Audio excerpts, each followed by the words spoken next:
Assalamualaikum warahmatullahi wabarakatuh. Salam sejahtera, selamat siang pemirsa. Kita jumpa lagi di channel Majalah Hukum Nasional, disingkat channel MHN TV.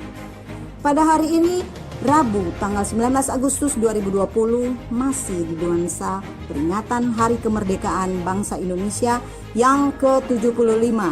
Merdeka! Dan walaupun bangsa kita masih dilanda COVID-19, tapi kami berharap agar kita semua bersatu berjuang untuk melawannya dengan tetap melakukan protokol kesehatan, menjaga jarak, hindari kerumunan, pakai masker, dan jaga kebersihan. Breaking news siang hari ini berjudul Terdakwa Bebas Demi Hukum versus Kekuasaan Karutan Kelas 1 Surabaya. Kali ini channel kita khusus membahas kasus Hyo Kok Ming. Selanjutnya kita akan dengarkan bersama penjelasan dari penasehat atau kuasa hukum Hyo Kok Ming, yaitu Dr. Yongki Fernando SH MH. Persilakan.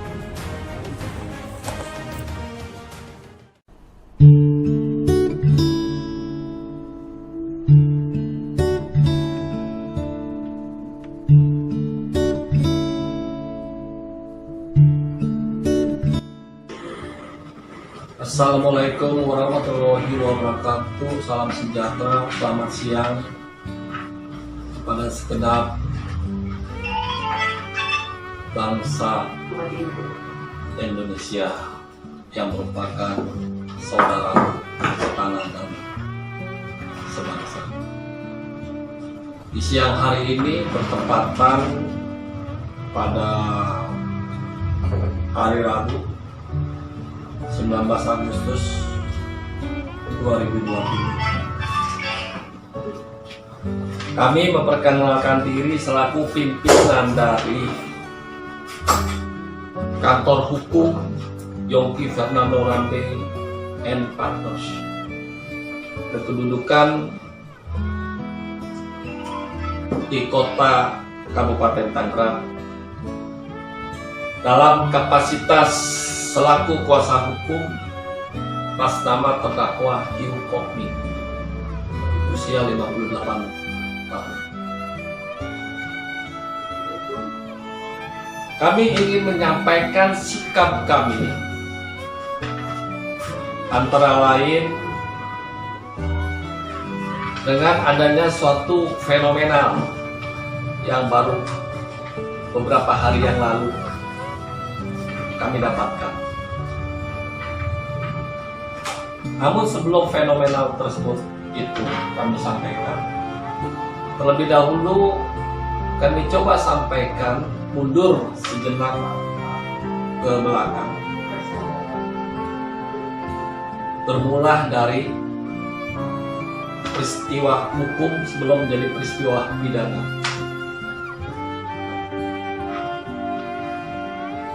Adapun yang kami ketahui, bermula Hyo Kok Ming ini membeli sebidang tanah seluas lebih kurang 5 hektar yang berkedudukan di wilayah hukum Bekasi, Jawa Barat. Hyo Kok Ming ini membeli dari pemilik atau yang menguasai tanah tersebut, yang merupakan tanah eks tanah negara.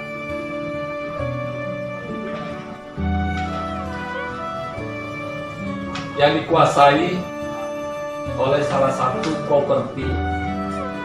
perusahaan properti BUMN. Setelah beliau membeli sebidang tanah tersebut dengan proses pembayaran bertahap, sampai akhirnya proses pembayaran tersebut telah lunas seluruhnya, sekitar pada tahun 2011 yang lalu. Selanjutnya, Hyo Kwok-min ini setelah merasa memiliki dengan membayar lunas tanah seluas lebih kurang 5 hektar tersebut, melakukan proses melegalisasi dalam bentuk administrasi berdasarkan hukum agraria, melakukan pendaftaran dengan mekanisme yang normatif melalui jasa pengurusan atau yang lebih dikenal selama ini dengan nama Biro Jasa.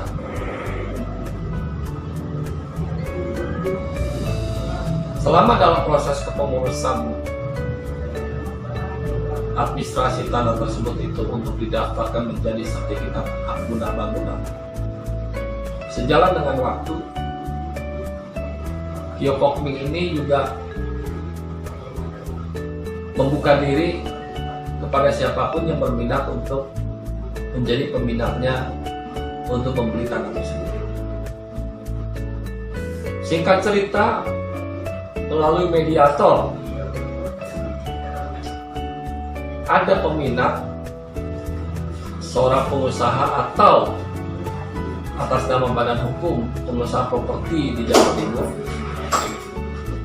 tertarik berminat untuk membeli tanah Hyo Kwok-min tersebut yang berada di kawasan Bekasi, Jawa Barat, yang mana tanah tersebut sudah dalam kondisi yang siap untuk dibangun komplek perkantoran, komplek pertokoan, ataupun komplek tempat tinggal. Seluruh dokumen administrasinya telah diurus di Pemda setempat, Pemda Bekasi. Hyo Kwok-min sudah melakukan pengurusan seluruh dokumen-dokumen terkait dengan perizinan tentang pertanahan tersebut itu untuk dijadikan bangunan atau lingkungan komersial berupa rumah kantor atau rumah toko atau rumah tempat tinggal dan lain-lain.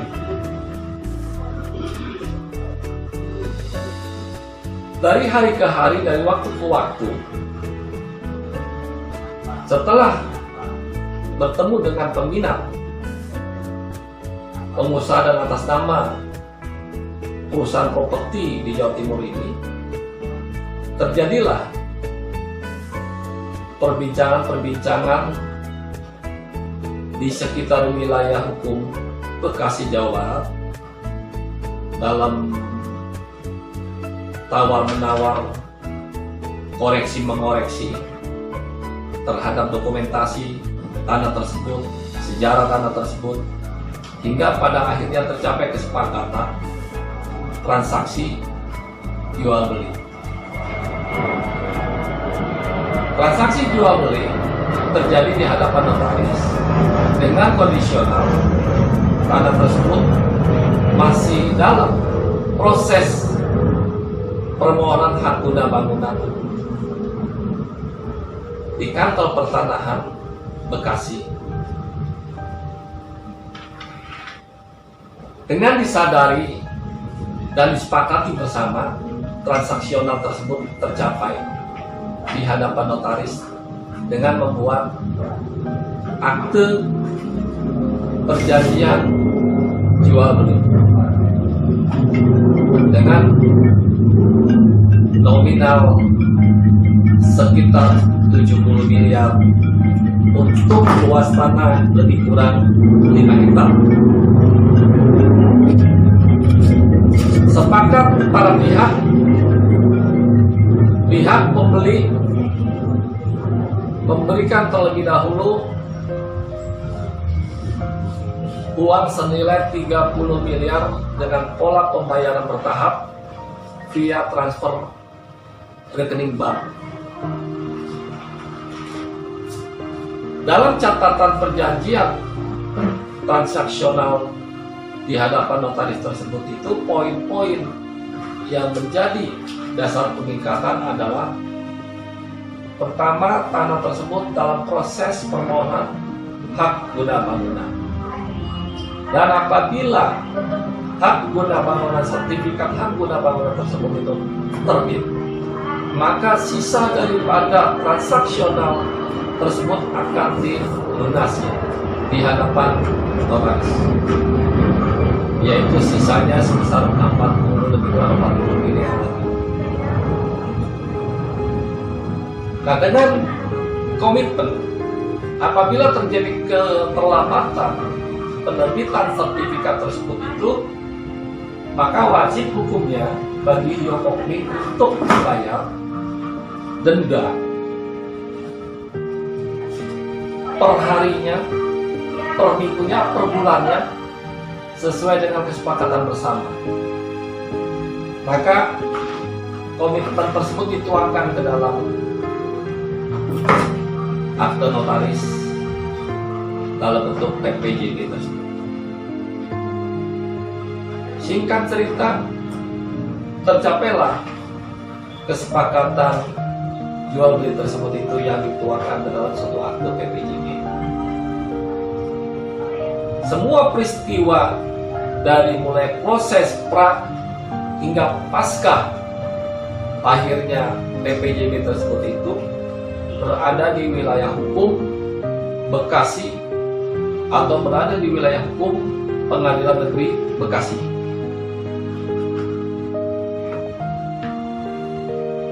Singkat cerita, selanjutnya terjadi suatu proses di luar dugaan Hyokokmi.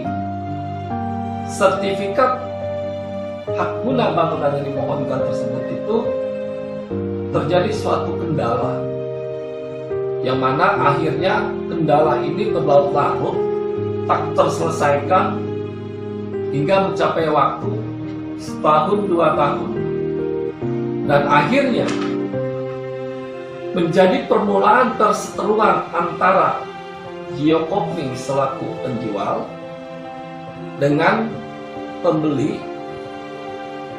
pengusaha properti atau atas nama properti, perusahaan properti Jawa Timur. Perseteruan tersebut akhirnya bermuara kepada adanya laporan pidana di Mabes Polri oleh pengusaha properti tersebut di Mabes Polri. Dari proses penyelidikan yang dilakukan oleh Mabes Polri, maka terjadilah suatu proses yang diinginkan oleh Hyokokmi ini agar terjadi suatu kondisi yang mana pada awalnya pertemuan mereka baik, tentu berakhir pun diinginkan tetap baik. Maka ada negosiasi bahwa Hyokokmi berniat untuk mengembalikan uang sebesar 30 miliar tersebut itu sebagai uang tanda jadi atas perjanjian jual beli objek tanah tersebut itu. Hal itu ditolak oleh pembeli, dan pembeli menyampaikan lebih kurang dari apa yang saya dengar, lebih di atas 70 miliar kira-kira akan tercapai perdamaian para pihak apabila Hyokokmi siap mengembalikan nominal di atas 70 miliar. Dalam hal ini Hyokokmi merasa keberatan terhadap nominal tersebut. Akhirnya Hyokokmi melakukan upaya hukum lewat gugatan ke Pengadilan Negeri Bekasi dengan melakukan gugatan pembatalan terhadap PPJB, akte PPJB tersebut. Singkat cerita, dalam proses gugatan di Pengadilan Negeri Bekasi tersebut, Hyo Kok Min dihukum dalam putusan Pengadilan Negeri Bekasi, dihukum untuk membayar ganti kerugian dan lain-lain kepada tergugat, yang dalam hal ini adalah pembeli, yaitu perusahaan properti di Jawa Timur ini. Nominal penghukuman yang dijatuhkan lewat putusan Pengadilan Negeri Bekasi tersebut di atas 70 miliar yang harus dibayarkan oleh penggugat kepada tergugat. Dan hasil dari putusan Pengadilan Negeri tersebut itu juga menjatuhkan pembatalan terhadap hubungan hukum para pihak yang dituangkan di dalam akte PBJB tersebut, sehingga akte PBJB tersebut dinyatakan batal dan tidak memiliki kekuatan hukum yang mengikat bagi para pihak. Atas putusan Pengadilan Negeri tersebut itu, Hyo Kok Min melakukan upaya hukum banding. Namun berselang beberapa waktu kemudian, upaya hukum banding ini di kemudian waktu ditarik atau dicabut oleh penggugat dan sekaligus pembanding Hyo Kok Min. Setelah dicabutnya permohonan banding ini, maka keputusan Pengadilan Negeri Bekasi dalam perkara perdata tersebut berkekuatan hukum tetap, sehingga Hyo Kok Min dengan aset-aset yang dimilikinya berupa salah satunya adalah sebidang tanah dan bangunan hotel yang ada di Bekasi, kota Bekasi, disita, dan beberapa aset properti lainnya pun disita. Dalam putusan tersebut itu untuk dilakukan lelang untuk membayar ganti rugi kepada tergugat yang nominalnya sebesar 70 miliar, lebih 70 miliar tersebut. Singkat cerita, dalam proses rentang waktu yang hampir bersamaan atau lebih kurang hampir bersamaan, maka di sisi lain proses hukum yang dilaporkan oleh pengusaha atau perusahaan properti Jawa Timur ini di Mabes Polri nampaknya tidak meningkat. Masih proses tahap penyelidikan dan belum meningkat menjadi proses penyidikan. Entah karena suatu sebab apa, dan memang ketika itu kami bukan merupakan kuasa hukum Hyo Kok Min. Entah karena suatu sebab apa, di kemudian waktu berkas perkara dari Mabes Polri ini ditarik oleh Polda Jawa Timur, sehingga seluruh penyidikan yang tadinya penyelidikan ditingkatkan menjadi penyidikan itu dilakukan oleh penyidik Polda Jawa Timur. Akhirnya dari proses penyidikan yang diambil alih oleh penyidik Polda Jawa Timur menetapkan Hyo Kok Min sebagai tersangka atas suatu tindak pidana yang dipersangkakan adalah tindak pidana penipuan, yang mana tindak pidana penipuan tersebut itu mengasumsikan dalam persangkaannya bahwa Hyo Kok Min telah memperdaya pembeli tersebut, sehingga pembeli tersebut itu menyerahkan uangnya sejumlah 30 miliar, dan itu merupakan kerugian yang diderita oleh pelapor, dan pelapor diasumsikan sebagai korban dengan kerugian uang sebesar 30 miliar dalam konteks penyidikan yang dilakukan oleh penyidik di Polda Jawa Timur. Akhirnya dalam proses penyidikan di Jawa Timur dengan status Hyokokming sebagai tersangka, sebagaimana pasal yang dipersangkakan tadi adalah pasal 378 Junto pasal 372, bermuara ke tahap 2, diambil alih oleh Kejaksaan Tinggi Jawa Timur. Selanjutnya, singkat cerita, bermuara ke Pengadilan Negeri Surabaya. Pengadilan Negeri Surabaya memeriksa perkara dengan nomor 30.Pit.B/2009/PN Surabaya. Atas proses penyidikan yang dilakukan oleh penyidik Polda Jawa Timur, maka dimulai tertanggal 2 September 2019 tersangka Hyokokming ditetapkan untuk ditahan di rutan Polda Jawa Timur. Dari mulai tanggal 2 September 2010, 20 hari ke depan, selanjutnya diperpanjang dari tanggal 22 September 2019 hingga 31 Oktober 2019.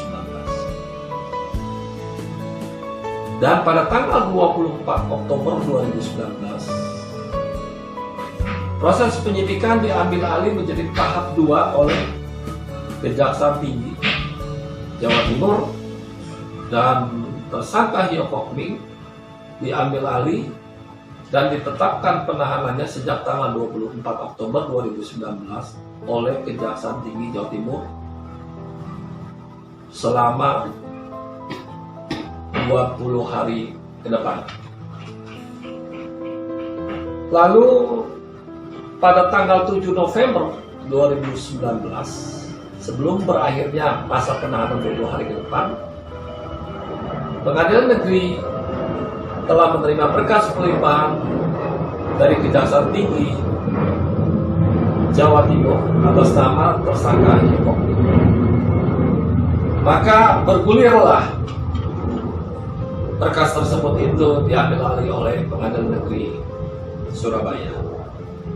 Dan sejak 7 November 2019, penetapan, jadi status penetapan tersangka Hyokokming berganti menjadi terdakwa Hyokokming dimulai tanggal 7 November 2019 hingga 30 hari ke depan. Selanjutnya, Majelis Hakim Pengadilan Negeri dalam perkara 3073 tersebut menetapkan perpanjangan penahanan yang ditetapkan oleh Ketua Pengadilan Negeri Surabaya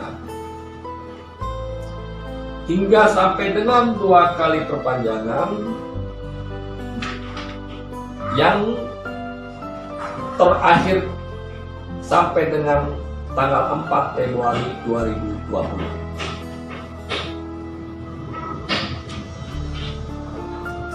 Sebagaimana yang dimaksud di dalam hukum acara pidana yang kita kenal dalam Undang-Undang Nomor 8 Tahun 1981 yang berlaku sejak 31 Desember 1983, bahwa ketentuan melakukan penahanan baik terhadap tersangka maupun terhadap terdakwa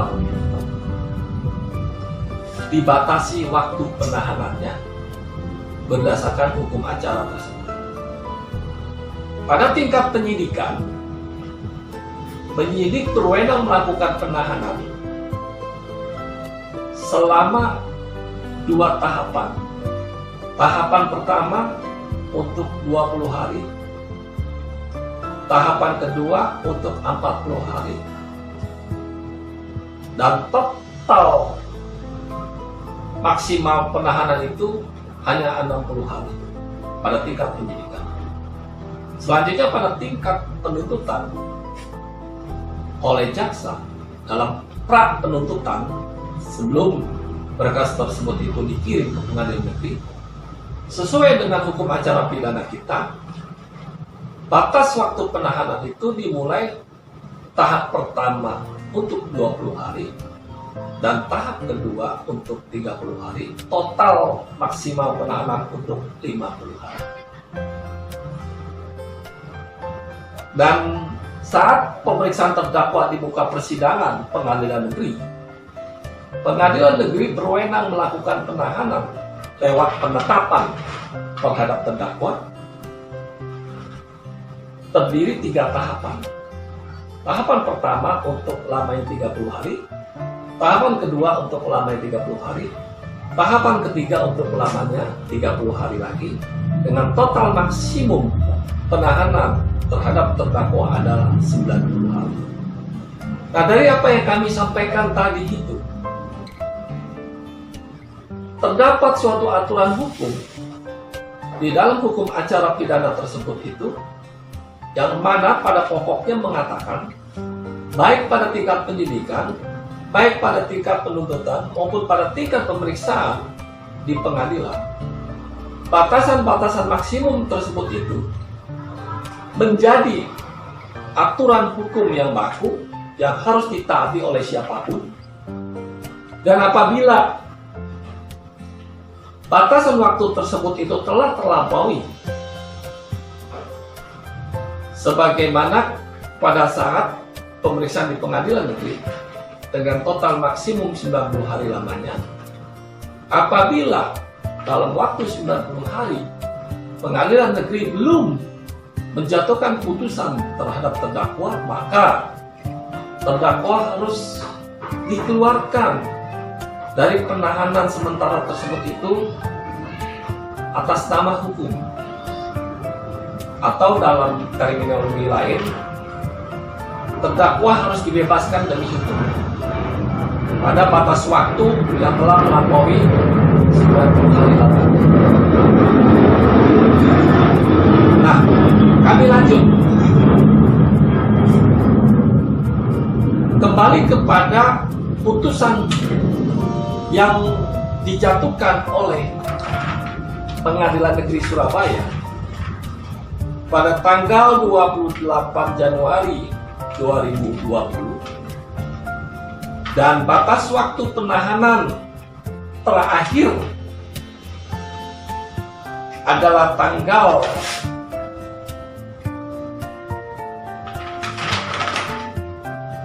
4 Februari 2020, dan putusan yang dijatuhkan oleh Pengadilan Negeri Surabaya pada tanggal 28 Januari, sehingga masih tersisa waktu penahanan pada saat penjatuhan putusan pidana terhadap Hyo Kwok Ming di Pengadilan Negeri Surabaya dengan vonis mempidana terdakwa selama 3 tahun penjara. Dengan sisa waktu tersebut itu,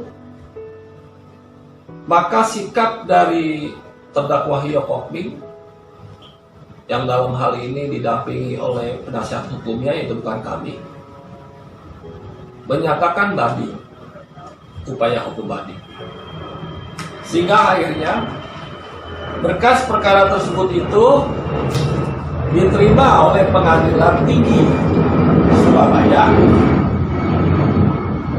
dan dimulai pada tanggal 29 Januari.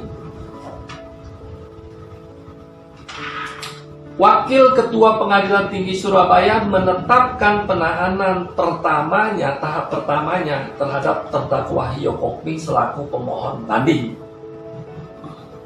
terhadap putusan Pengadilan Negeri Surabaya bernomor 3073. Dikarenakan putusan yang dijatuhkan oleh Pengadilan Negeri Surabaya itu pada tanggal 26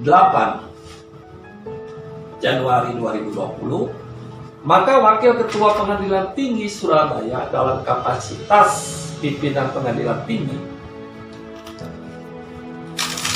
menetapkan per 29 Januari 2020 untuk selama 30 hari ke depan terdakwa Hyok Ok Ming dilakukan penahanan berdasarkan surat penetapan Wakil Ketua Pengadilan Tinggi Surabaya pada tingkat banding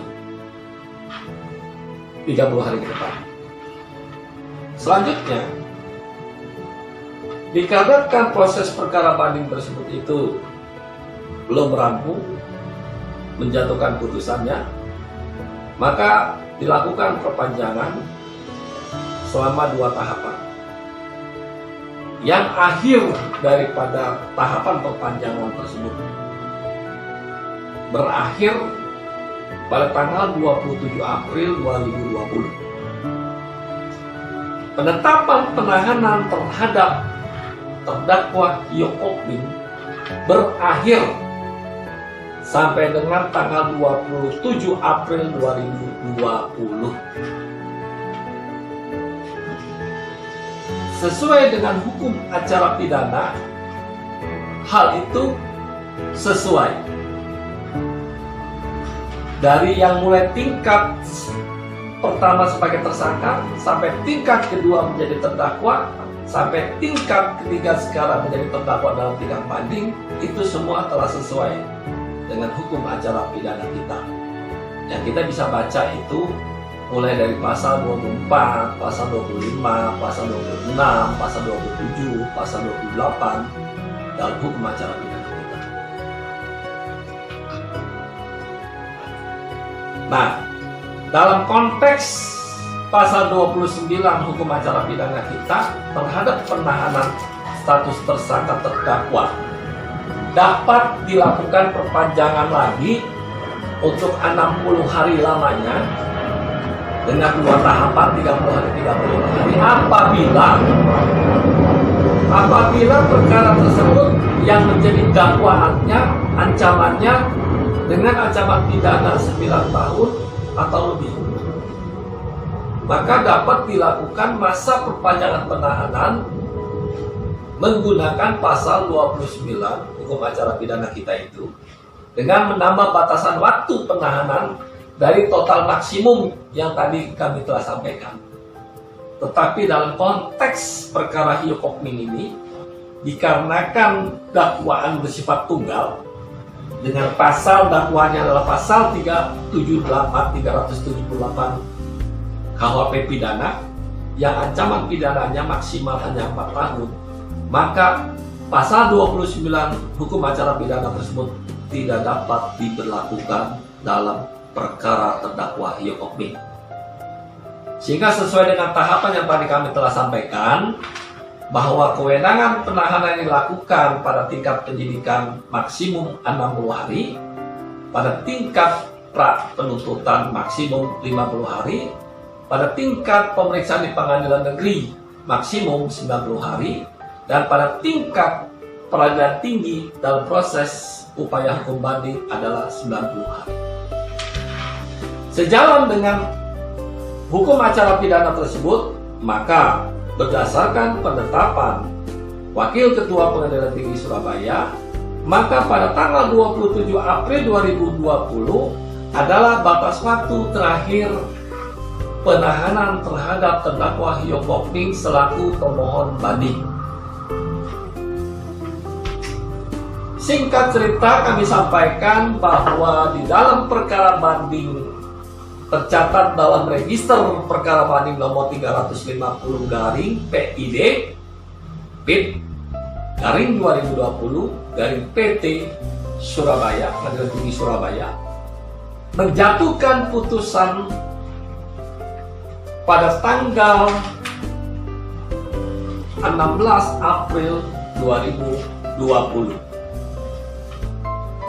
Pengadilan Tinggi Surabaya dalam tingkat banding menjatuhkan vonis menguatkan putusan Pengadilan Negeri Surabaya dalam perkara nomor 3073 atas nama terdakwa Hyo Kok Min.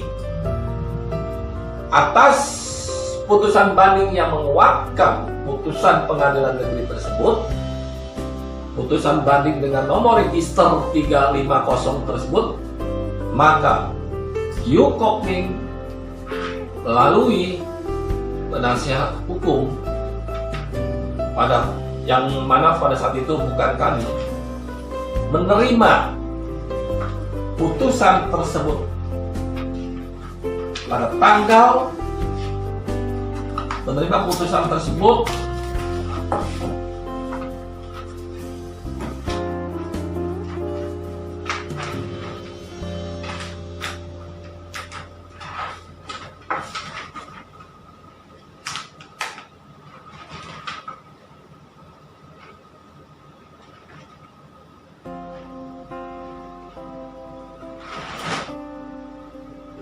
pada tanggal 5 Mei. Putusan pidana dalam perkara tingkat banding dijatuhkan pada tanggal 16 April 2020 terhadap terdakwa Hyo Kok Min, dan Hyo Kok Min melalui penasihat hukumnya menerima putusan tersebut pada tanggal 5 Mei 2020. Sementara penetapan penahanan terhadap terdakwa Hyo Kok Min berakhir pada tanggal 27 April 2020. Dalam kondisional tersebut, kami tidak mau berpolemik dan tidak akan mempolemikkan perbedaan waktu atau terjadi kekosongan hukum pada saat berakhirnya 27 April 2020. Kami tidak mempersoalkan hal itu. Meskipun kalau kita ingin kaku berbicara tentang aturan hukum, maka berdasarkan penetapan perpanjangan penahanan yang berakhir 27 April 2020 per 28 April 2020, terdakwa Hyo Kok Min yang belum menerima putusan perkara banding tersebut itu dapat dikatakan dia terdakwa yang bebas demi hukum. Tetapi kami tidak mau mempolemikkan itu. Kami bertoleransi. Kami anggap ini hanya suatu aspek administrasi yang terjadi keterlambatan. Untuk itu kami tidak akan mempolemikkan. Nah, kami lanjut bahwa setelah menerima tanggal 5 Mei 2020 putusan banding tersebut itu, maka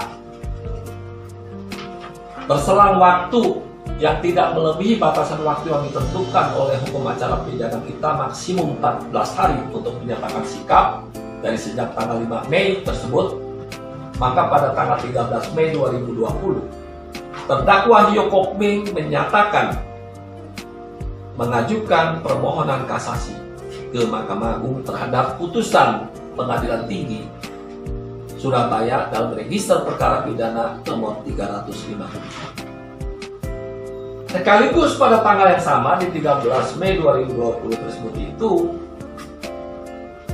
Hyo Kok Min melalui penasihat hukumnya menyampaikan juga memori kasasi yang disertai dengan penandatanganan akte kasasi di Kepaniteraan Pidana Pengadilan Negeri Surabaya. Selanjutnya, pada tanggal 18 Mei, Jaksa Penuntut Umum dalam hal ini menyatakan juga selaku pemohon kasasi, karena jaksa berasumsi penjatuhan pidana 3 tahun penjara kepada Hyo Kok Min masih terlalu ringan, karena jaksa menuntut agar terdakwa dihukum 3 tahun 10 bulan. Dengan dikurangi atau yang belum mencapai 3 tahun 10 bulan inilah jaksa penuntut umum mendalilkan melakukan permohonan kasasi juga. Kami tidak perlu mengkomentari sikap jaksa yang sedemikian tersebut. Biarlah itu menjadi haknya jaksa penuntut umum. Kami lanjut. Selanjutnya, terdakwa Hyok Ok Min membuat memori tambahan, jadi tambahan memori kasasi pribadi terdakwa pada tanggal 2 Juni 2020. Itu disampaikan pada tanggal tersebut itu kepada Panitera Pengadilan Negeri Surabaya melalui penasihat hukum yang baru, yaitu tim kami dari kantor hukum Dr. Yongki Fernando Rambet and Partners, berkedudukan di kota Kabupaten Tangerang. Selanjutnya pada tanggal 17 Juli 2020, kami selaku penasihat hukum baru dari terdakwa Hyok Ok Min menerima kopi kontra memori kasasi jaksa melalui pendelegasian Pengadilan Negeri Tangerang pada tanggal 17 Juli 2020. Selanjutnya, waktu berjalan dan kami melakukan beberapa hal selaku penasihat hukum baru yang ditunjuk oleh terdakwa Hyok Ok Min selaku pemohon kasasi dalam perkaranya. Kami coba mengkonfirmasikan ke Mahkamah Agung perihal apakah berkas perkara permohonan kasasi terdakwa Hyok Ok Min sudah tiba atau belum di Mahkamah Agung, dan sekaligus kami ingin mengkonfirmasikan nomor perkara register perkara kasasi terdakwa Hyok Ok Min. Ternyata hingga dengan Agustus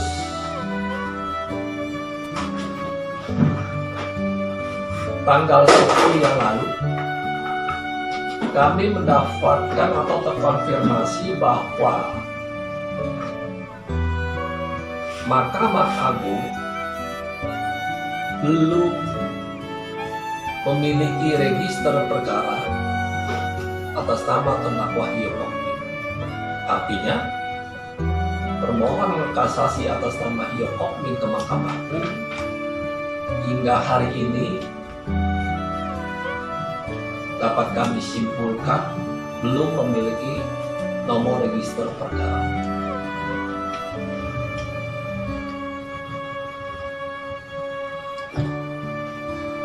Selanjutnya, atas kesimpulan tersebut itu, kami coba menahan diri, bersabar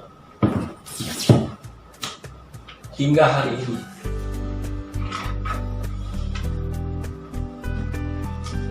Pada tanggal 5 Agustus yang lalu, kami melakukan perhitungan terhadap masa penahanan terdakwa Hyok Ok Min selaku pemohon kasasi. Kami berhitung berdasarkan ketentuan hukum acara pidana kita di dalam pasal 28 tersebut itu. Karena di dalam pasal 28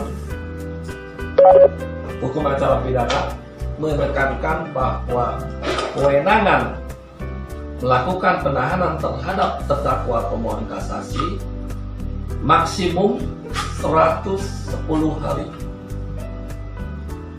Berdasarkan itulah kami melakukan penghitungan. Dimulai dari kami sudah bersikap toleran. Kami tidak mempersoalkan lagi persoalan administrasi pasca 27 April 2020 itu yang hingga hari ini. Pertama, belum adanya penetapan nomor perkara register kasasi, dan automatically karena belum ada nomor perkara register kasasi tersebut, maka tidak ada pula nama para majelis hakim tingkat kasasi. Dan otomatis bahwa penetapan penahanan oleh Wakil Ketua Mahkamah Agung pun hingga hari ini belum ada. Kami tetap bertoleransi terhadap hal tersebut. Kami tidak ingin mempolemikkan masalah aspek administrasi. Sifat manusia yang penuh dengan kelalaian kami maklumi, dan kami tidak akan mempersoalkan hal tersebut. Tapi ketika masuk pada substansi dalam hal ini adalah ketika kami berhitung berdasarkan perintah pasal 28 Hukum Acara Pidana kita, batasan maksimum melakukan penahanan terhadap terdakwa pemohon kasasi adalah 110 hari, maka kami berhitung dimulai dari tanggal berakhirnya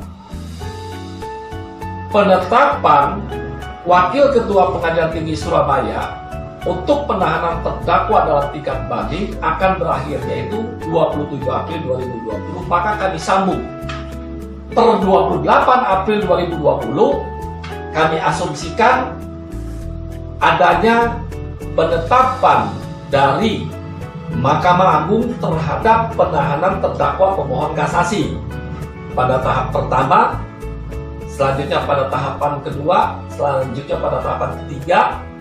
Maksimum perintah undang-undang adalah 110 hari, dan kami hitung dengan kalender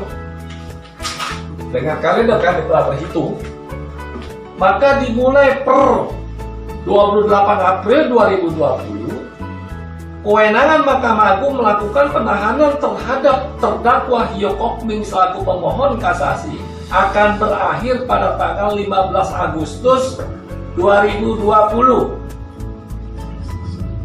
Pada tanggal 15 Agustus 2020, kewenangan Mahkamah Agung melakukan penahanan terhadap terdakwa Hyo Kok Ming yang berusia 58 tahun ini akan berakhir pada tanggal 15 Agustus 2020. Demikian perintah amanat dari pasal 28 Undang-Undang Nomor 8 Tahun 1981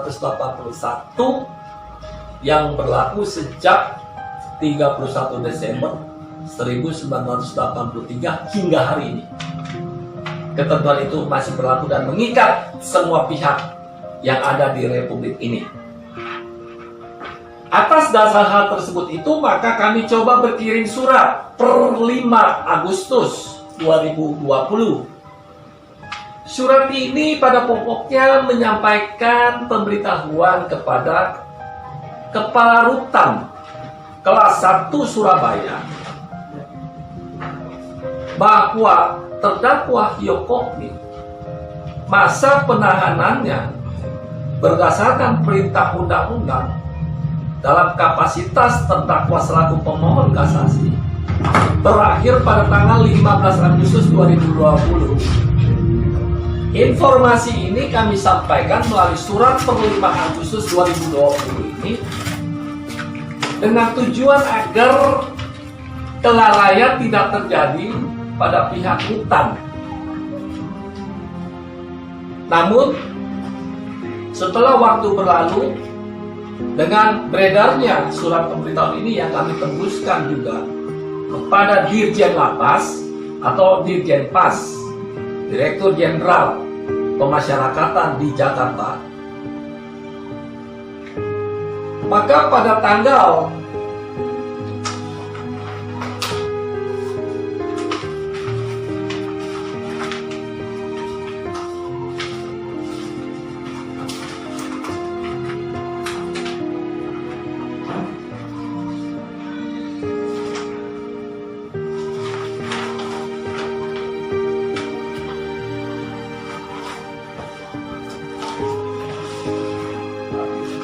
selanjutnya,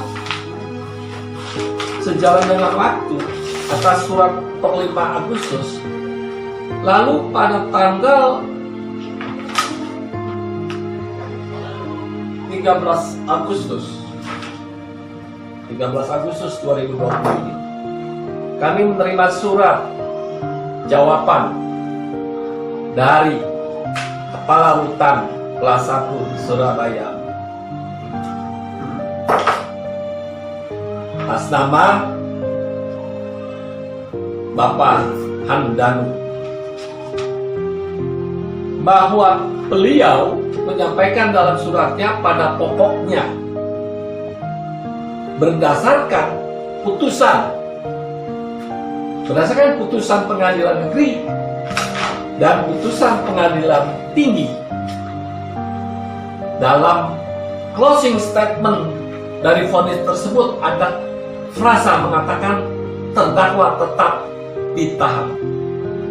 Berdasarkan frasa tersebut itulah maka Karutan kelas 1 Surabaya ini bersikukuh untuk tetap melakukan penahanan terhadap terdakwa Hyo Kok-min meskipun tanggal 15 Agustus 2020 akan berakhir. Kira-kira isi surat beliau adalah sebagai berikut. Ya, sebagaimana yang tadi kami sampaikan. Lalu yang agak sedikit menggelitik kami di sini, ia coba mencantumkan dasarnya bahwa berdasarkan berita acara pelaksanaan penetapan hakim dalam kurung BA 15. Lalu di sini juga dia katakan dan sesuai dengan BA 15 yang berbunyi menetapkan bahwa terdakwa tetap ditahan. Ini menggelitik kami. Apa sih yang menggelitiknya? Menggelitik kami itu ada di sini terminologi kata frasa BA 15. Kami mau tahu yang dimaksudkan surat ini, yang dimaksudkan oleh Pak Handanu ini, BA 15 itu apa sih? Kalau kami salah, coba tolong diluruskan. Sepanjang yang kami ketahui, apabila ada kata frasa terminologi dengan menggunakan BA, itu kami bisa dapatkan di dalam buku ini. Ini adalah buku keputusan Jaksa Agung Republik Indonesia nomor Cap 518/A garing 3.A garing 11 garing 2001 tertanggal 1 November 2020 tentang perubahan terhadap keputusan Jaksa Agung yang terdahulu itu di tahun 1994. Kami coba buka di sini. Apa sih yang dimaksud BA 15 itu? Kami coba, khawatir kami keliru karena sejalan dengan waktu yang sudah sekian lamanya, kami khawatir berprasangka yang keliru. Maka kami coba buka dalam buku itu. Dalam buku ini. Ternyata dalam buku ini bertuliskan BA 15, berita acara penerimaan dan penelitian tersangka. Jadi BA 15 ini yang terdapat di dalam keputusan Jaksa Agung 2001 tentang berita acara tahap 2. Apabila penyidikan telah selesai, lalu menyerahkan barang bukti berikut tersangka kepada tahap 2 yaitu kejaksaan, maka kejaksaan membuka BA ini. Berita acara 15 ini berita acara penerimaan tersangka. Jadi BA 15 ini merupakan berita acara penerimaan tersangka dari penyidik kepada penuntut umum. Ini BA 15. Jadi tolong ini Bapak Karutan, Bapak Handanu yang memiliki gelar ada sarjana hukum dan magister hukumnya, tolonglah jangan sampai memalukan kampus alma mater yang melahirkan Bapak Handanu yang melahirkan sarjana hukum dan magister hukumnya. Coba tolong jelaskan kepada kami BA 15 ini kelirukah yang kami lihat di dalam buku keputusan Mahkamah, buku keputusan Jaksa Agung ini, atau bukan? Kalau memang bukan, coba tolong sampaikan kepada kami. BA 15 ini apa? Kalau memang buku ini yang keliru atau kami keliru mengadop buku yang keliru, coba tolong jelaskan. Jadi jangan mengelabui kami. Tolong jangan seolah-olah surat ini didukung oleh terminologi yang asing, terminologi yang tidak umum. Lalu seolah-olah kita, orang umum, menganggapnya ini surat luar biasa, memiliki dasar hukum, apalagi menggunakan terminologi BA15. Janganlah membohongi kami. Janganlah masyarakat dibohongi. Untung aja kami kebetulan seorang praktisi dan akademisi yang memiliki gelar S1, S2, S3, konsentrasi ilmu hukum pidana. Bagaimana nasibnya kalau mereka yang tidak memiliki kualifikasi seperti kami? Bukankah bisa tertipu dengan teks yang saudara buat ini? Yang seolah-olah BA15 ini adalah suatu BA pendukung terhadap sikap Anda selaku karutan kelas 1 Surabaya, bahwa surat Anda ini seolah-olah didukung oleh dasar hukum, bahwa penahanan saudara terdakwa Hyo Kok Min usia 58 tahun pasca 15 Agustus 2020 sampai hari ini adalah sah. Itu seolah-olah yang hendak coba saudara sampaikan melalui surat ini terkesan seolah-olah sah dengan didukung suatu terminologi dengan bahasa frasa yang mengatakan BA15. Tolong dipertegas kepada kami, apakah kami salah menggunakan dasar hukum ini untuk mengungkap pengertian dari terminologi BA15? Ini bukunya yang merupakan pedoman para jaksa. Di dalam melaksanakan tupoksinya, jaksa berpedoman kepada ini. Ini buku keputusan dari Jaksa Agung di tahun 2001. Selanjutnya, kami mau sampaikan juga kepada sikap Karutan kelas 1 Surabaya. Kami protes keras sikap Karutan. Mengapa kami protes keras? Ini berkaitan dengan hak asasi terdakwa bebas demi hukum. Kami protes keras. Atas sikap kami yang protes keras tersebut, maka kami menyampaikan surat resmi kami sampaikan kepada Menteri Hukum dan Hak Asasi Manusia per 18 Agustus 2020. Efektif per hari ini 19 Agustus 2020 terdistribusi kepada lembaga Kementerian Hukum dan HAM.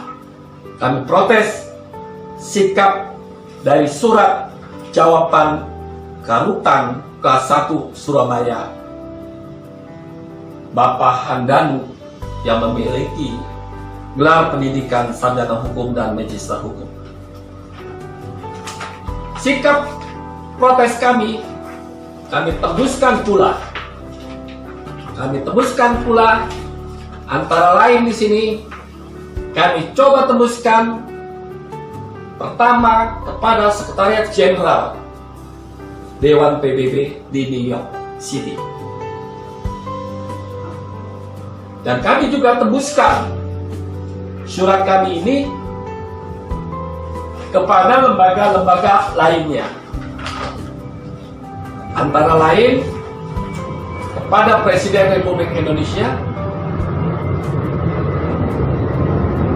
antara lain kepada Inspektorat Jenderal Kemenkumham, antara lain kepada Direktorat Jenderal Pemasyarakatan Kemenkumham, bahwa sikap protes kami didasarkan adalah dengan kami menerima surat dari Kepala Rutan kelas 1 Surabaya per 13 Agustus 2020. Kenapa? Karena isi surat ini sangat bertentangan dengan produk-produk hukum positif di negeri kita. Apa itu bertentangan dengan produk-produk hukum positif di negeri kita?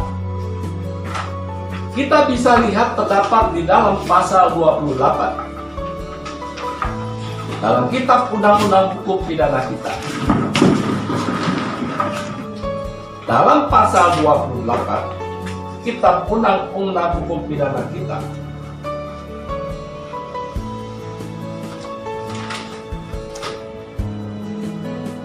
Kitab Undang-Undang Hukum Pidana kita, Undang-Undang Nomor 8 Tahun 1981, berlaku sejak 31 Desember 1983. Pasal 28. Ini pasal 28. Terdapat di dalam ayat 4 mengatakan, setelah waktu 110 hari, walaupun perkara tersebut belum diputus, terdakwa harus sudah dikeluarkan dari tahanan demi hukum.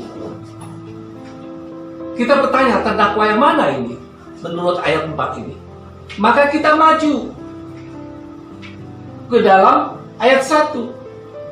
Dikatakan dalam ayat 1, Hakim Mahkamah Agung yang mengadili sebagaimana yang dimaksud di dalam pasal 88, yaitu tentang kasasi, guna kepentingan pemeriksaan kasasi, berwenang mengeluarkan surat perintah penahanan untuk paling lama 50 hari. Tahap pertama 50 hari. Lalu tahap selanjutnya kalau belum selesai juga, maka ayat 2 mengatakan, jangka waktu sebagaimana dimaksud dalam ayat 1, apabila diperlukan guna kepentingan pemeriksaan yang belum selesai, dapat diperpanjang oleh Ketua Mahkamah Agung untuk paling lama 60 hari.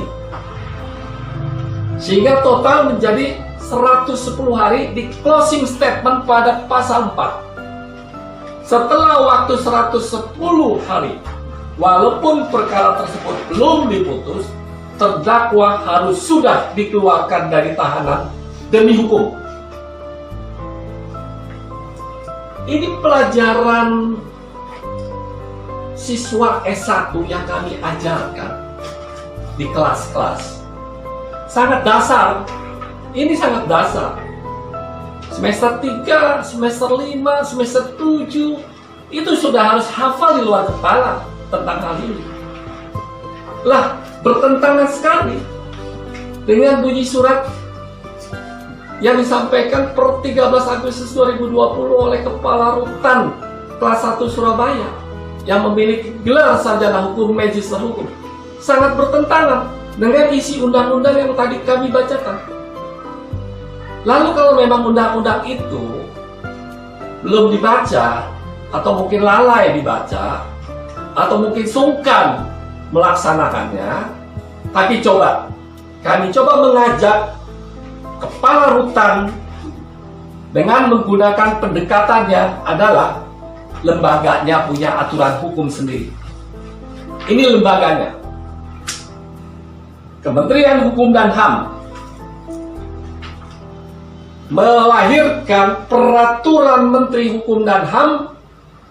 Menteri Hukum dan HAM Republik Indonesia ini dengan nomor M.TH/PK.01.01.01 tahun 2011 tentang pengeluaran tahanan demi hukum. Pada tanggal diundangkan pada tanggal 27 Desember 2011. Kami berseru Kepala Rutan kelas 1 Surabaya, apakah saudara itu termasuk jajaran dalam Kementerian Hukum dan HAM sebagaimana yang melahirkan peraturan nomor 24 ini? Kalau saudara merupakan bagian daripada pelaksanaan aturan yang dilahirkan oleh lembaga saudara sendiri, tolong diperhatikan teks ini baik-baik. Tentang pengeluaran tahanan demi hukum, bisakah saudara menjelaskan kepada kami pengertian dari teks ini? Apa yang dimaksud dengan pengeluaran tahanan demi hukum? Coba tolong saudara jelaskan. Kalau saudara tidak bisa menjelaskannya, maka peraturan ini akan menjelaskan kepada saudara. Mari kita buka peraturan ini.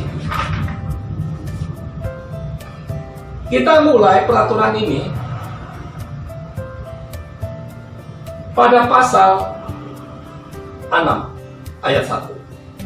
Berbunyi, kepala rutan atau kepala lapas wajib memberitahukan secara tertulis kepada pejabat yang berwenang menahan mengenai tahanannya akan habis masa penahanannya atau habis masa perpanjangan penahanannya.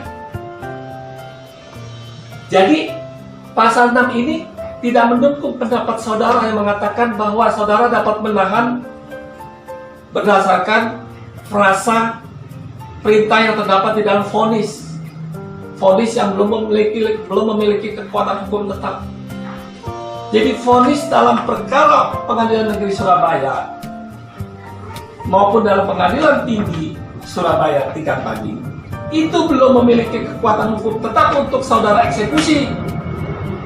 Eksekusinya pun juga bukan saudara, jaksa penuntut umum selaku pejabat yang melaksanakan dan memiliki kewenangan mengeksekusi putusan pengadilan yang telah berkekuatan hukum tetap. Tolong dicamkan baik-baik bahwa putusan Pengadilan Negeri Surabaya dalam perkara pidana nomor 3073 belum memiliki kekuatan hukum tetap. Untuk itu maka lahirlah putusan Pengadilan Tinggi Surabaya dalam perkara tingkat banding nomor 350, dan itu pun belum memiliki kekuatan hukum tetap. Mengapa? Karena dalam proses permohonan kasasi oleh terdakwa ke Mahkamah Agung, kedua keputusan ini belum memiliki kekuatan hukum tetap untuk dieksekusi. Oleh karena itulah jaksa belum dapat melakukan eksekusi terhadap terdakwa dari statusnya sebagai terdakwa menjadi statusnya sebagai terpidana. Itu belum. Hingga saat ini Hyo Kok Min usia 58 tahun masih berstatus terdakwa, bukan terpidana dan bukan narapidana. Camkan itu baik-baik. Dan kita lanjut. Kita lanjut kepada pasal berikutnya.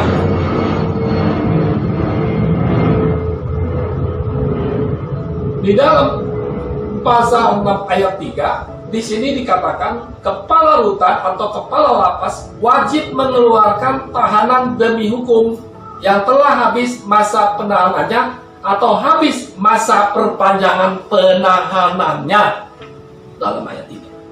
Apa yang dimaksud dalam ayat 3 ini? Kok ada di sini disebutkan dalam kalimat terakhirnya dikatakan yang telah habis masa perpanjangan penahanannya?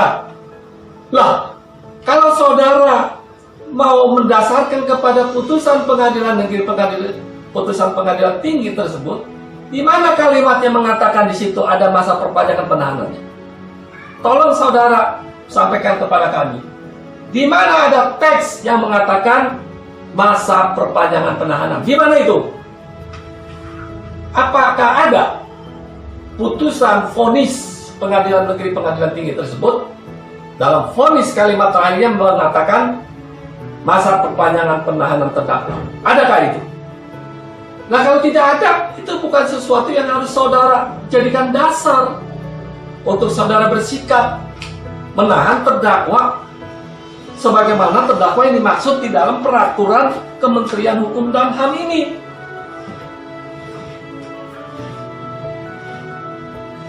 Kami lanjutkan ke dalam pasal 10. Kepala rutan dan kepala lapas yang tidak mengeluarkan tahanan demi hukum dikenakan sanksi administrasi sesuai dengan ketentuan hukum dan perundang-undangan yang berlaku. Saudara yang tidak melaksanakan ini sebagai pejabat di rutan yang memimpin rutan kelas 1 Surabaya, saudara dapat dikenakan tindakan administrasi oleh lembaga, oleh instansi di mana saudara berada di bawahnya selaku pejabat pelaksana. Dengan berdasarkan peraturan Menteri Hukum dan HAM nomor 24 tahun 2011 ini, apakah saudara ingin berkilah bahwa peraturan Menteri Hukum dan HAM ini tidak mengikat saudara?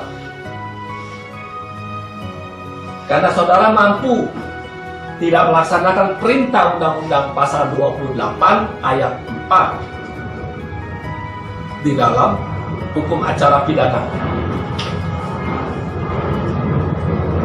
Dimungkinkan juga saudara Kepala Rutan Kelas 1 Surabaya mengingkari peraturan lembaga saudara sendiri sebagai peraturan tertinggi di lingkungan saudara bernaung. Kenapa dapat kami sampaikan seperti itu? Dikarenakan apabila kami merujuk pada perintah undang-undang yang merupakan hukum positif di dalam hukum acara pidana kita, sudah jelas di dalam pasal 28 ayat 4 memerintahkan bahwa kewenangan Mahkamah Agung untuk melakukan penahanan hanya 110 hari maksimum dalam konteks tindak pidana yang diancam dengan ancaman pidana di bawah 9 tahun. Dalam perkara ini kebetulan ancaman pidananya maksimum 4 tahun. Sehingga perintah daripada pasal 28 ayat 4 disampaikan oleh Undang-Undang Hukum Acara Pidana kita, perintah mengeluarkan demi hukum kepada terdakwa dalam batas waktu 110 hari tersebut apabila perkara tersebut belum diputus, yaitu perkara pada tingkat kasasi oleh Mahkamah Agung. Wajib dilepaskan demi hukum. Nah, kalau undang-undang memerintahkan seperti itu, yang merupakan hukum positif yang berlaku di dalam ketentuan hukum acara pidana, maka beralasan pula Kementerian Hukum dan HAM bukan saja telah melahirkan turunan penegasan terhadap pasal 28 ayat 4 KUHP tersebut di tahun 2011, jauh sebelum 2011, Kementerian Hukum dan HAM yang dahulu dinamakan Kementerian Kehakiman Republik Indonesia di tahun 83 telah melahirkan dan menerbitkan turunan penegasan daripada pasal 28 ayat 4 KUHP tersebut di dalam peraturan Kementerian Kehakiman Republik Indonesia nomor 04 tahun 1983, diundangkan pada tanggal 16 Desember 1983, terdapat di dalam pasal 28. Ditegaskan di sini, di dalam pasal 28 ditegaskan ayat 1, tahanan yang telah habis masa penahanannya dan tidak ada perpanjangan penahanannya, meskipun 10 hari sebelumnya kepala rumah tahanan negara atau rutan telah memberitahukan kepada instansi yang menahan dan ternyata tidak juga diperpanjang masa penahanannya, tahanan dikeluarkan demi hukum. Tahanan dikeluarkan demi hukum. Jadi kata frasa tahanan dikeluarkan demi hukum dalam perkataan bebas yang dikatakan tersangka atau terdakwa bebas demi hukum telah ada di tahun 1983. Bahkan disebutkan kembali di dalam pasal 29 disebutkan kembali ketentuan pasal 28 di atas ini berlaku juga terhadap tahanan yang sedang menunggu putusan banding atau putusan kasasi. Pasal 29 menegaskan berlaku yang dikeluarkan demi hukum itu, batasan waktu penahanan tadi berakhir dalam perkara banding maupun kasasi. Jadi di tahun 1983 telah melahirkan lembaga saudara. Saya nggak tahu saudara menjadi pegawai di lembaga tersebut sejak kapan. Tapi yang jelas sejak tahun 1983 sudah ada aturan itu yang mempertegas perintah undang-undang tentang hukum acara pidana pada pasal 28 ayat 4. Sudah ada turunannya. Jadi bukan hanya baru lahir di tahun 2011. Bukan. Di tahun 2011 ini peraturan Menteri Hukum dan HAM yang kini lembaga tersebut masih bernama sama, Lembaga Departemen Hukum dan HAM, menegaskan kembali lebih tegas lagi. Bisa kita lihat lebih tegas lagi di sini dikatakan Peraturan Menteri Hukum dan Hak Asasi Manusia Republik Indonesia nomor 24 ini berbicara tentang pengeluaran tahanan demi hukum. Lebih dipertegas secara spesialis. Lalu kalau sudah judulnya saja demikian, lalu dengan bunyi pasal 6 dan ayat 3-nya, saudara mau mengingkari, saudara masih mau berdalih, saudara masih mau menggunakan dasar hukum yang mana? Nah, untuk itu, sebagai kata penutup dari kami selaku kuasa hukum baru terdakwa Hyo Kok Min dalam perkara permohonan kasasi yang hingga saat ini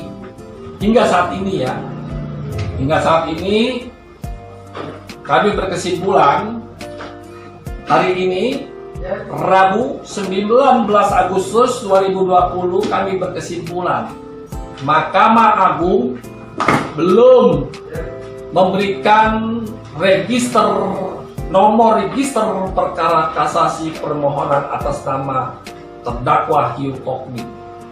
Belum. Nah, termasuk juga belum ada penetapan penahanan atas nama terdakwa Hyo Kok Min. Namun kami bertoleransi tidak mempersoalkan belum adanya penetapan penahanan. Kami tidak mau berpolemik yang berkaitan aspek administrasi. Kami toleran dan sangat toleransi.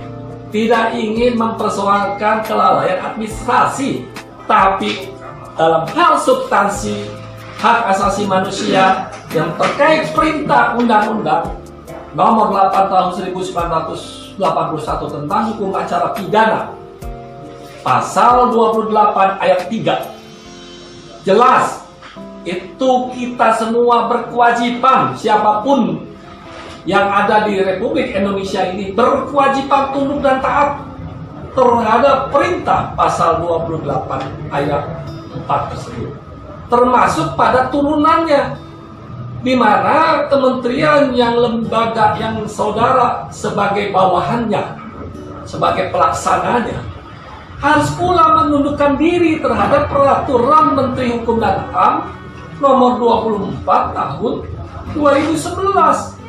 Jelas dalam pasal 6 ayat 3 perintahnya mengeluarkan tahanan demi hukum yang telah habis masa penahanannya atau masa perpanjangan penahanannya.